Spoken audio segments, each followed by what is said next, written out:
तो कैसे हैं विद्यार्थियों, आशा करता हूं कि आप सभी ठीक ही होंगे।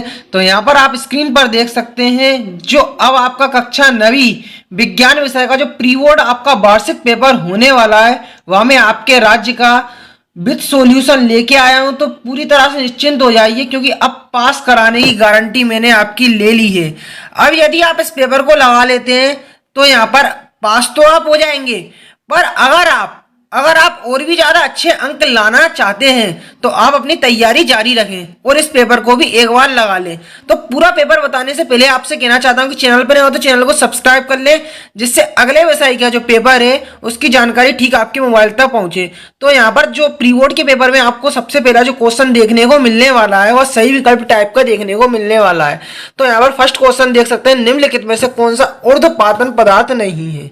तो कौन सा जो पदार्थ है वह ऊर्ध्वपातन नहीं है। ऊर्ध्वपातन का सबसे पहले मतलब समझते हैं कि जो ठोस पदार्थ होता है वह द्रव में परिवर्तित ना होकर सीधा गैस में रूपांतरित हो जाता है, वह ऊर्ध्वपातन पदार्थ कहलाता है। तो जैसा कि आपने देखा होगा कि जो कपूर होता है वह लिक्विड फॉर्मेट में नहीं होता है, ठोस से सीधा गैस में रूपांतरित होता है। आयोडीन भी अपना ऐसा ही होता है, अमोनियम क्लोराइड भी ऐसा होता है। बचा नमक एक बार बताएं, ठोस से सीधा क्या बोलते हैं गैस में परिवर्तित होता है, तो ऐसा नहीं है। नमक द्रव में परिवर्तित होता है फिर जाके वह किस में परिवर्तित होता है, गैस में। तो यहाँ पर नमक मुझे लगता है कि यह इसमें से ऊर्ध्वपातित पदार्थ नहीं है। अब नेक्स्ट है, जैसा कि आप जानते हैं दूसरा क्वेश्चन, ताप का एसआई मात्रक क्या है। तो ताप का एसआई मात्रक केल्विन है, पास्कल है, न्यूटन है या जूल है। तो ताप का एसआई मात्रक क्या है, केल्विन है। निश्चिंत रहिए क्योंकि अब मैं इसकी आपको पीडीएफ फाइल भी डाउनलोड करना बताऊंगा वीडियो के बीच में, तो वीडियो को बिल्कुल भी स्किप ना करें। आवोगाद्रो नियतांक स्थिरांक है, तो इसका कितना नियतांक है, इसका आंसर क्या होने वाला है, तो 6.022 इंटू 10⁻23। फर्स्ट वाला इसका आंसर सही होगा। और सोडियम का रासायनिक प्रतीक चिन्ह, तो बहुत से स्टूडेंट को सोडियम का नाम सुनते ही एसओ ठोक देते हैं, एसओ लगा देते हैं टिक। पर यहाँ पर सोडियम का जो वाकई में जो सही प्रतीक चिन्ह होता है वह एन कैपिटल होता है, एन स्मॉल होता है। तो ये इसका आंसर सही होगा। नेक्स्ट अपन आगे चलते हैं। तो एसआई पद्धति में भार का मात्रक आपको बताना है। तो जो भार होता है, जैसा कि आपको पता है, भार माने वजन, मतलब केजी तो उसमें जरूर आएगा। तो यहाँ पर इसमें केजी वाला आपको क्या दिख रहा है, तो न्यूटन तो अपना बल का होता है, ये भी अपना मीटर दिया है, ये तो इससे रिलेटेड है नहीं। तो केजी किस में होता है, यहाँ पर देख सकते हैं, तो भार में केजी होता है। तो यहाँ पर फर्स्ट वाला इसका सही आंसर हो जाएगा।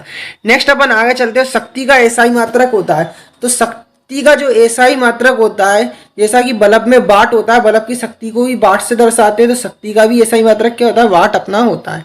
ठीक है, यहाँ पर अब अपन आगे चलेंगे। किसी वस्तु के काम करने की क्षमता क्या कहलाती है। तो किसी वस्तु के काम करने की जो क्षमता होती है वह क्या कहलाती है अपनी। तो यहाँ पर ऊर्जा या शक्ति में से कोई एक है, तो कमेंट में आप इसका आंसर बताएंगे, दो में से कोई एक होने वाला है।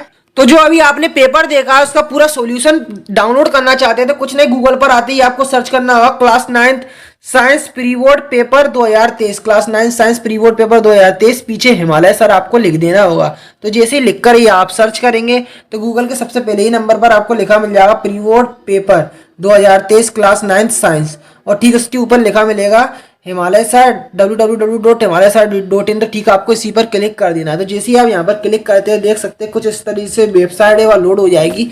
तो जैसी वेबसाइट लोड होगी तो स्क्रॉल डाउन करते हुए नीचे आना है, नीचे आना है, दी गई जानकारी को ध्यानपूर्वक पढ़ना है। तो यहाँ से आप 9th जो प्री बोर्ड का सिलेबस है यहाँ पर क्लिक करके वह डाउनलोड कर लेंगे, और ठीक थोड़ा नीचे आते ही जहाँ से आप 9th प्री बोर्ड का ब्लूप्रिंट डाउनलोड कर लेंगे, और ठीक थोड़ा नीचे आते ही जहाँ से आप 9th प्री बोर्ड का टाइम टेबल डाउनलोड कर लेंगे, और ठीक थोड़ा नीचे आते ही यहाँ से आप 9th साइंस का जो आपने प्री बोर्ड पेपर देखा उसका यहाँ पर क्लिक करके सॉल्यूशन प्राप्त कर लेंगे। तो कमेंट में इसका आप आंसर बताएं मुझे।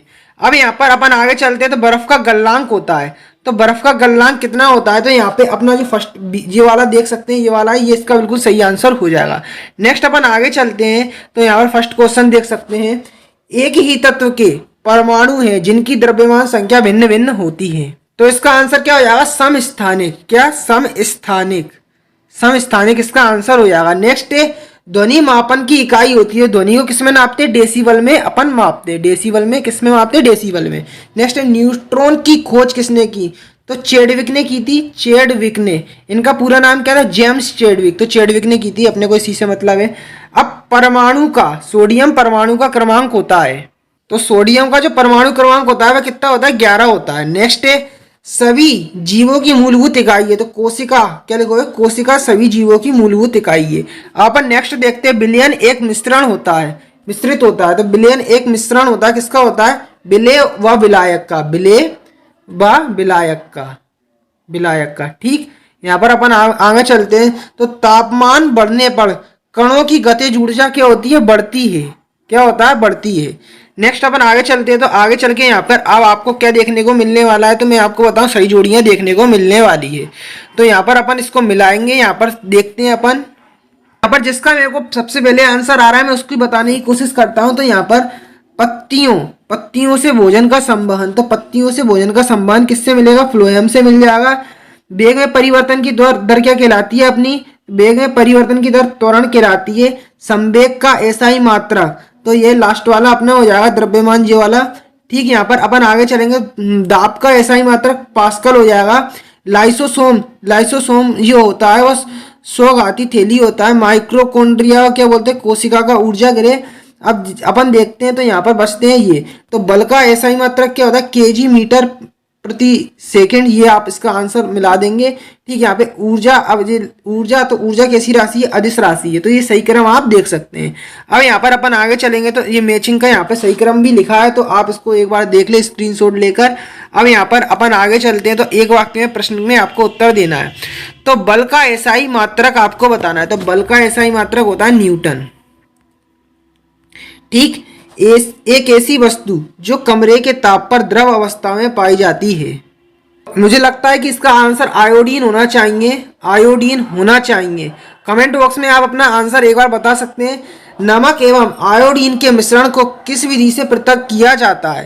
तो ये प्रश्न का आंसर मैं आपको बताऊंगा कैसे, क्या आपको अब जो एक वाक्य में प्रश्नों के उत्तर है उनके आंसर देखना है। सबसे पहले तो यहाँ पर मैं आपको एक के बाद एक क्वेश्चन पढ़ देता हूँ। एक ही प्रकार के कणों से बने पदार्थ को क्या कहते हैं, तो एक ही पदार्थ के कणों से, तो ये अपना समस्थानिक होता है। ठीक, यहाँ पर किसी वस्तु का जड़त्व किस पर निर्भर करता है, तो वस्तु का जड़त्व द्रव्यमान पर निर्भर करता है। किस पर, द्रव्यमान पर। ठीक, अपन आगे चलते हैं। तो यहाँ पर है वेग में प्रति सेकंड में होने वाली कमी क्या कहते हैं। तो यहाँ पर एक वाक्य वाले प्रश्नों के आंसर वीडियो को पीछे करते ही यहाँ पर बताया गया है कि कैसे आप इसके सॉल्यूशन की पीडीएफ फाइल डाउनलोड करेंगे, तो वहां से आप सॉल्यूशन को देखकर इनके आंसर प्राप्त कर लेंगे। तो यहाँ पर अब आगे चलेंगे, तो पेपर में अति लघुत्तरी प्रश्न देखने को मिलने वाले हैं। तो यहाँ पर प्रश्न है कि ये जो आंकड़े दिए हैं, इन नंबर दिए हैं, इनको आपको सेल्सियस इकाई में परिवर्तित करना है। तो यहाँ पर देख सकते हैं, जैसा कि हम जानते हैं कि ये 273 बराबर 0 degree Celsius, 0 degree Celsius equal to होता है K माइनस 273। तो K की जगह पे अपन क्या लिख देंगे, 300 और माइनस 273 लिखेंगे। जब इनको घटाएंगे तो 27 डिग्री अपने को मिल जाएगा। अब ठीक, सेल्सियस तापक्रम पर तापमान, ये K माइनस 273, K की जगह पे ये 573 लिख देंगे। इन दोनों को घटाएंगे 300 अपने को मिल जाएगा। तो कुछ इस तरह से आप ये सोल्व करेंगे। अब आगे चलेंगे, तो यहाँ पे निम्नलिखित तापमान को केल्विन इकाई में परिवर्तित करना है। तो पहला दिया है 25, दूसरा दिया है 373, 100, 0 डिग्री। तो यहाँ पर इनके आंसर ये लिखे गए हैं, दर्शाए गए हैं। तो यहाँ पर क्या करें, इसका स्क्रीनशॉट ले ले या फिर वीडियो को रोक के डायरेक्टली आप इसका आंसर लिख ले। अब अपन आगे चलेंगे, तो आगे चलकर आपको पेपर में प्रश्न देखने को मिलने वाला है कि ऊर्ध्वाधन को, किसको, ऊर्ध्वपातन को परिभाषित कीजिए उदाहरण सहित। तो यहाँ पर आप देख सकते हैं ऊर्ध्वपातन की परिभाषा दी है, उदाहरण भी दिया है।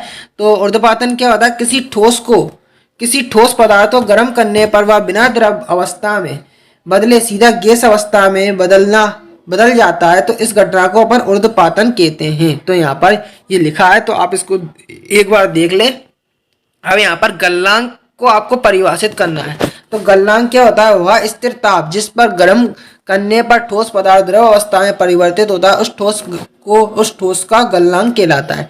ठीक है, यहाँ पर अपन आगे चलेंगे, तो यहाँ पे समांगी और विषमांगी मिश्रण में आपको अंतर बताना है। तो यहाँ पर इसका आंसर जैसे ही आप सॉल्यूशन डाउनलोड करेंगे तो वहां पर मिल जाएगा।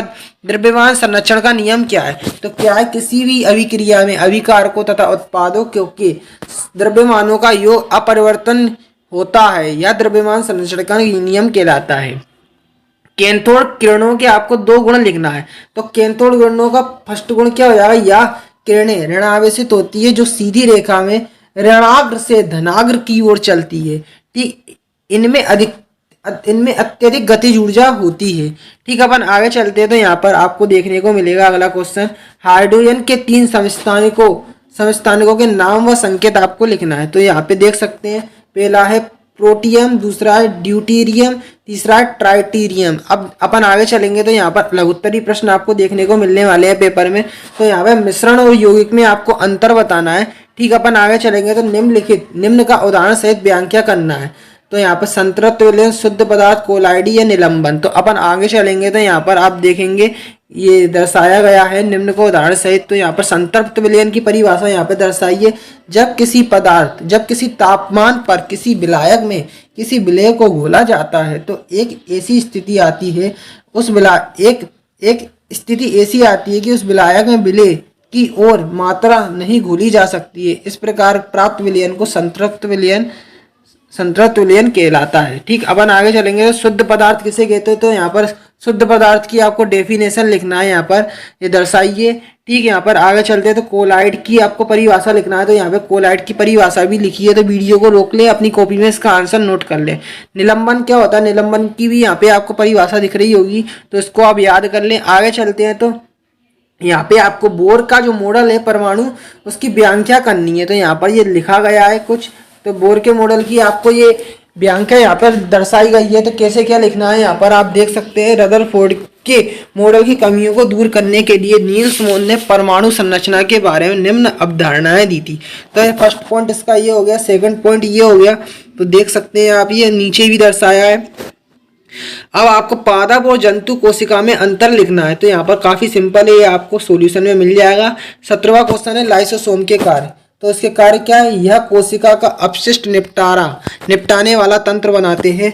मृत व पुरानी कोशिकाओं तथा कोशिकांगों का पाचन करते हैं। कोशिका में पाए जाने वाले एंजाइम का स्त्रावण तथा संग्रहण करते हैं। रोग की स्थिति में शरीर को पोषण देते हैं। अब यहाँ पर अपन आगे चलेंगे तो लाइसोसोम को कोशिका की आत्मघाती थैली क्यों कहते हैं। तो यहाँ पे लाइसोसोम में बहुत शक्तिशाली पाचनकारी एंजाइम होते हैं जो सभी कार्बनिक पदार्थों को तोड़ सकने में सक्षम होते हैं। कोशिकीय चयापचय में व्यवधान के कारण जब कोशिका क्षतिग्रस्त या मृत हो जाती है तो यह लाइसोसोम फट जाते हैं तथा एंजाइम में अपनी स्वयं की कोशिकाओं को पाचित कर देते हैं। तो इसीलिए लाइसोसोम को कोशिका की आत्मघाती थैली कहा जाता है। अब निम्नलिखित यौगिकों में विद्यमान तत्वों का नाम आपको लिखना है। तो पहला है भुजा हुआ चूना, दूसरा है हाइड्रोजन ब्रोमाइड, तीसरा है बेकिंग पाउडर खाना सोडा और चौथा है सोडियम पोटेशियम सल्फेट। तो यहाँ पर जो अपना है भुजा हुआ चूने का सूत्र तो CaO होता है, इसको बोलते हैं कैल्शियम व ऑक्सीजन निहित है इसमें। ठीक, यहाँ पर हाइड्रोजन ब्रोमाइड है तो HBr से इसको रिप्रेजेंट करते हैं। इसमें एक परमाणु हाइड्रोजन और एक परमाणु ब्रोमीन का होता है। ठीक, बेकिंग पाउडर का सूत्र होता है NaCO3 में सोडियम हाइड्रोजन एवं कार्बन एवं ऑक्सीजन निहित है। ठीक, पोटेशियम सल्फेट में होता है K2SO4 में पोटेशियम सल्फेट एवं ऑक्सीजन निहित होता है। अब यहाँ पर अपन आगे चलते हैं तो देखेंगे कि जो 20वें नंबर का क्वेश्चन है, क्या है क्वेश्चन, उदाहरण के साथ व्याख्या कीजिए कि परमाणु संख्या, द्रव्यमान संख्या, समस्थानिक और भारिकों एवं समस्थानिकों के आपको 3 उपयोग लिखना है। तो यहाँ पर ये दर्शाए गए हैं, तो देख ले आप इसको, वीडियो को रोक के अपनी कॉपी में नोट कर ले। दूसरा पॉइंट ये है इसका। ठीक, यहाँ पर ये फॉर्मूला भी है, द्रव्यमान संख्या बराबर प्रोटॉन की संख्या प्लस न्यूट्रॉन की संख्या अर्थात A बराबर P प्लस N। अब यहाँ पर तीसरा, यहाँ पर आप ये देख सकते हैं समस्थानिक की डेफिनेशन दी है और ये यहाँ पर आप ये नीचे और लिखा देख सकते हैं। तो हर एक पॉइंट वाइज आप अपनी कॉपी में नोट कर ले। अब अगला क्वेश्चन है तंत्र की कोशिका का सचित्र वर्णन कीजिए तथा तंत्र का ऊतक क्या है, इनकी संरचना का सचित्र वर्णन आपको करना है। तो ये आप देख सकते हैं, इसका आंसर है ये लिखा हुआ है पूरा की पूरा। तो वीडियो को रोक के आप इसको अपनी कॉपी में नोट कर ले, ये पूरा दर्शाया गया है। अब लास्ट क्वेश्चन है ये आपका कि वाष्पीकरण की दर को प्रभावित करने वाले कारक बताइए। तो वाष्पीकरण की जो है दर, उसको प्रभावित करने का पहला कारण क्या है, सतह का क्षेत्रफल, ये दर्शाया गया है, इसको आप लिख ले अपनी कॉपी में। दूसरा है वायु की गति। तीसरा कारण क्या है अपना आर्द्रता की मात्रा। ठीक, चौथा पॉइंट है अपना तापमान। तो ये 4 पॉइंट यहाँ पे अपने लिखे हैं। तो ये मैंने पूरा पेपर था जो कि अब आपका प्री बोर्ड होने वाला है, तो यहाँ पर इसका सॉल्यूशन बता दिया है। तो पूरी तरह से निश्चिंत हो जाइए, पूरी तैयारी रखें, क्योंकि अब यही पेपर आपको वार्षिक परीक्षा में भी इसमें से कुछ ना कुछ क्वेश्चन आपको देखने को मिलने वाले हैं। तो ये पूरी तैयारी के साथ इस पेपर को भी याद कर ले। यदि आप इस पेपर को लगा लेते तो पास तो हो जाएंगे, पर अधिक नंबर के लिए आपको यहाँ पर और भी अपनी तैयारी जारी रखना होगी।